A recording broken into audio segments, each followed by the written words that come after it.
بريزيدانتين موتومبا نانو سومالي لين مقنا سواتايسين دبي منستر مومي إثيوبيا دكتور أبي أحمد تفتشوتي في ومتروموتي كيسو دبتين دكتور أبي أكوان إثيوبيا قفزت تاسوي إجو ميديا لي بيغساتي تجرا بلنا ودوتين ديسنا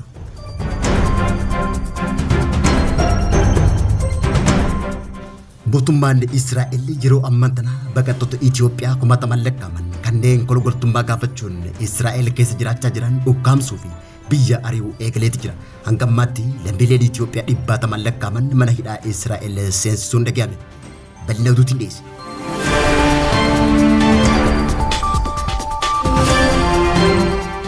Itoophiyaan dandeettii humna ittisaa ammayyeessaa jirtuun yeroo ammaan tana makiinaawwan lolaa ammayyaa MKAV 26 gara biyya Itoophiyaa galchuun dhaga'ame.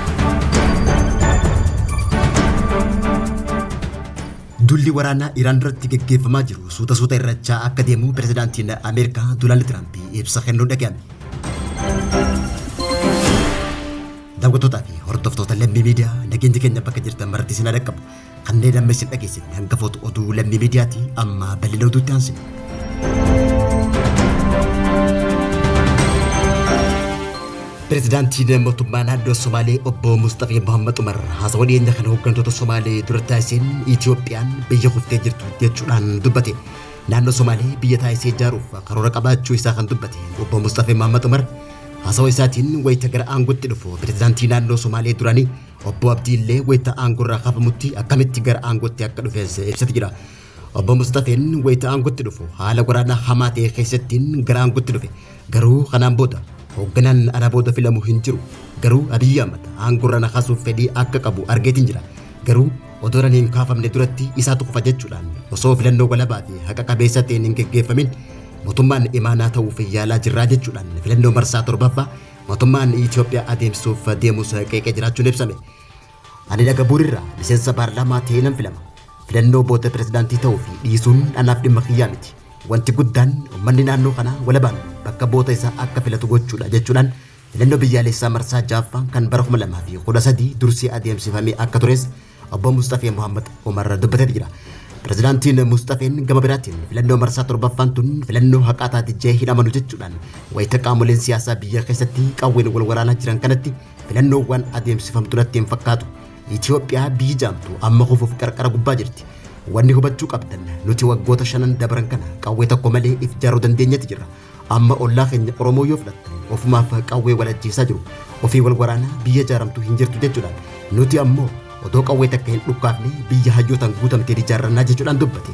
Itoophiyaa waliin hin kufnu jechuudhaan haasawaa ajaa'ibaa akeeka jabaa of keessaa qabu kan dubbate pirezidaantiin mootummaa naannoo Somaalee obbo Mustafaa Mohammad Umar.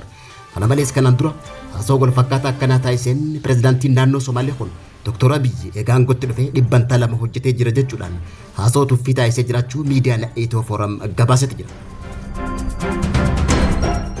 Pirezidaantiin mootummaa naannoo Somaalee wayita ammaa waraana humna addaa hidhachiisuun daangaa naannoo Oromiyaa garaagaraattiin weerara banaa jiruun uummata Oromoo daangaa gama kibbaa fi bahaa jiruun buqqaasuun babal'ifannaa lafaa taasisaa jiru. Akeeka haasawaa Somaaliyaa dachii Oromoo irratti ijaaruuf karoora qabaachuu ifaan ifatti mul'isee jiraachuun argame. Eega wayyaaneen aangoo qabachuun Itoophiyaa federaalizimiin bulchina jechuudhaan sirna mataa isaanii ijaarratanii kaasee naannoleen yeroo ammaa lafa Oromiyaa qoqqooduun hundeeffaman keessaa naannoon akka Somaalee, Hararii fi Sidaamaan tokko hoggaa taatu naannoon Beenishaangul Gumuuzis gar-tokkeen lafa lixa Oromiyaa akka taate yaadannoo dhaloonni yeroo dhiyootti beeku kan ta'e ta'uun ni beekama. Naannoon Somaalee Itoophiyaa jaamtu waggoota 30 dura shira sirna wayyaaneetiin lafa Oromiyaa irratti ijaaramtullee weerara waggaa 27 oliif uummata Oromoo irratti baname lafti Oromiyaa hedduun weerartoota Somaaleetiin dhuunfatamuudhaan yeroo ammaan tana Oromiyaan cicciramuudhaan naannolee garaagaraa jalatti hundeeffamuu dandeessite jirti. Pirezidaantiin naannoo Somaalee obbo Mustafaa Mohammad Umar haasawaa hooggantoota Somaaleetiif magaalaa Jijjigaatti taasiseen eega qeeqnii fi iccitiin akeeka haasawaa isaa jalaa baatiin booda deebii kanneen dubbiin tun dogoggoratti hiikamte jechuudhaan deebii kennuunis dhagahameeti jira. Obbo Mustafaan waa'ee bittinnaa'uu Itoophiyaa dubbatee ilaalchisee deebii kanneen ariigaa fi hirmaatota irraa kaafamteefin deebii kannee malee biyyi ni bittinnaa yookiin mootummaa biraa ijaarra hin jenne jechuudhaan waakkatee jiraachuun ibsame. Haa ta'uuti malee hanga qaama biyya kanaa taanetti seera biyyattiitiin bulchina. Boru biyyi wal qooddus akka mootummaa jirootti ji'a jaha keessatti filannoon gaggeessina malee aangootti hin fufnu jechuudhaan dubbachuu isaa ragaan sagalee waajjira pirezidaantii mootummaa naannoo Somaaliirraa ba'e addeessite jira. Ana waxaan aaminsanahay in jawaabta la bixinayo abaaruhu aynan noqonin istusnimo mas-uuliyiin xoolo ummadeed oo iyagu ayna lahayn hayaa ay ku helaan fursad ay mootummaan Israa'el yeroo ammaan tana baqattoota Itoophiyaa kumataman lakkaa'aman kanneen kolkoltummaa gaafachuun Israa'el keessa jiran ukkaamsuu fi biyya ari'uu eegaleen hanga ammaatti lammiileen 100 lakkaa'aman mana hidhaa Israa'el seensifamaa jiraachuun ibsame. Mootummaan Israa'el kulugaltoota Itoophiyaa biyyattii keessa jiran to'annoo jala oolchuu kan eegale yoo ta'u, ji'a bitootessa irraa eegalee lammiilee Itoophiyaa lakkoofsaan 8,500 ol ta'an gara Itoophiyaatti ari'uuf karoorfachuun dhagahame. Abbaan taayitaa immigireeshinii Israa'el murtii kana hojiirra oolchuu kan jalqabe erga manni murtii olaanaa Israa'el iyyannoo gareewwan mirga namummaa biyya ari'amuu dhaabuuf dhiyeessan kuffiseen booda waggaa ta'u, akka dhaabbileen hawaasa siivikii jahanitti yeroo ammaan tana baqattoonni 10,000 ta'an to'annaa mootummaa Israa'el jala jiraachuun ibsame. Lammiileen Itoophiyaa jumlaan biyya ari'amuu kan jalqabe garuu gaafa bitootessa 19 bara 2026 yoo ta'u, humnoonni waraana Israa'el lammiilee Itoophiyaa iddoo arganitti adamsuun gara mana hidhaatti geessaa jiraachuun gabaafame. Mootummaan Israa'el murtee baatii amajjii bara 2024 dabarseen eegumsa garee kulugaltoota Itoophiyaa kanneen ture kaasuun ibsamee jira. Murteen tun baqattoonni mirga seeraan biyyattii keessa turuu isaanii kan haqe waggaa ta'u, dhaabbileen kunneen baqattoonni gara Itoophiyaa yoo deebi'an balaa nageenyaa fi rakkoo dinagdee olaanaa akka isaan mudatu hubachuun tarkaanfiin tun gara naannoo waraanaatti deebi'uu jaamee qeeqamaa jiraachuun ibsame. Keessumattuu nageenya dhabuu yeroo ammaa kaaba biyyattii Itoophiyaa keessatti mul'ateen wal bira qabamee yoo ilaalamu murteen Israa'el tun kulugaltoota lammiilee Itoophiyaatiin balaa guddaa akka teessimamee jira. Abbaan taayitaa immigireeshinii Israa'el gama isaatiin haalli yeroo ammaa Itoophiyaa keessa jiru baqattoonni deebi'uuf nageenya akka qabu qorannoo ministeera dhimma alaa taasiseen mirkaneessatti jira jechuudhaan ibse. Israa'el kanaan duras baqattoota Eertiraa fi Suudaan ofirraa ari'uudhaaf tattaaffii wal fakkaataa taasiftee turte garuu kun mormii cimaa fi ajaja mana murtiitiin dhaabbatee akka ture ibsamee jira. Haa ta'u malee murtiin lammiilee Itoophiyaa irratti murtaa'e amma mana murtiitiin kan raggaasame yoo ta'u, humnoonni nageenya Israa'el lammiilee Itoophiyaa iddoo arganitti ukkaamsuun iddoo tokkotti walitti qabaa jiraachuu gaazexaan Madedesti guyyaa irraa gabaasa baaseen beeksisee jira.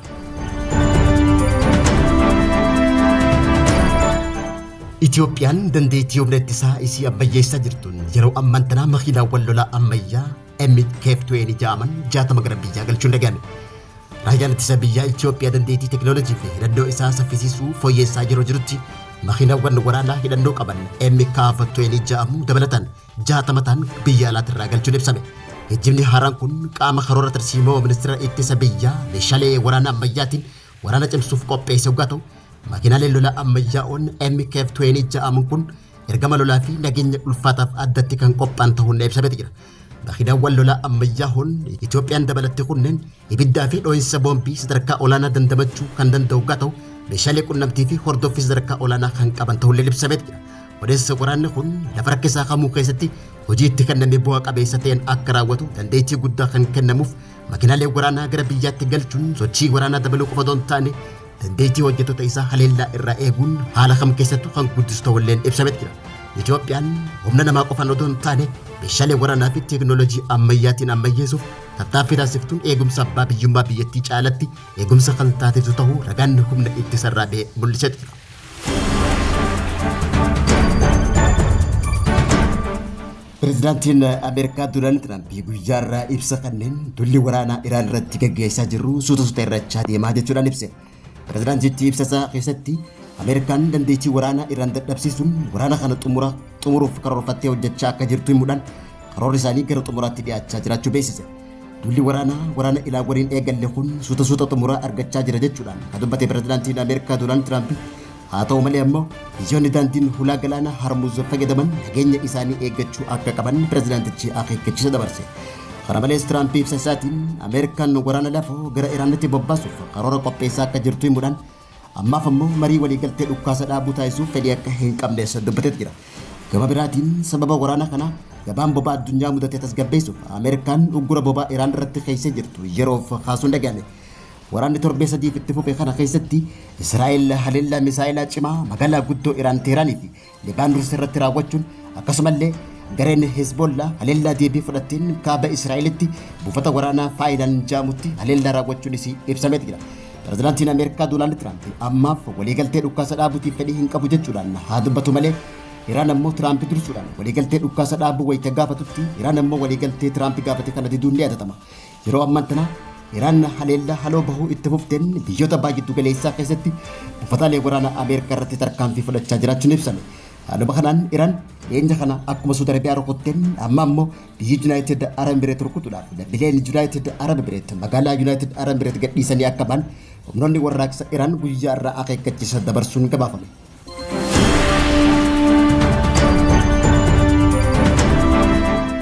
daawwattoota hordoftoota lammii miidiyaa irraa utuu yeroo kanaaf qabnu kanan gammaatti simbiraan gaa turre turtii gaarii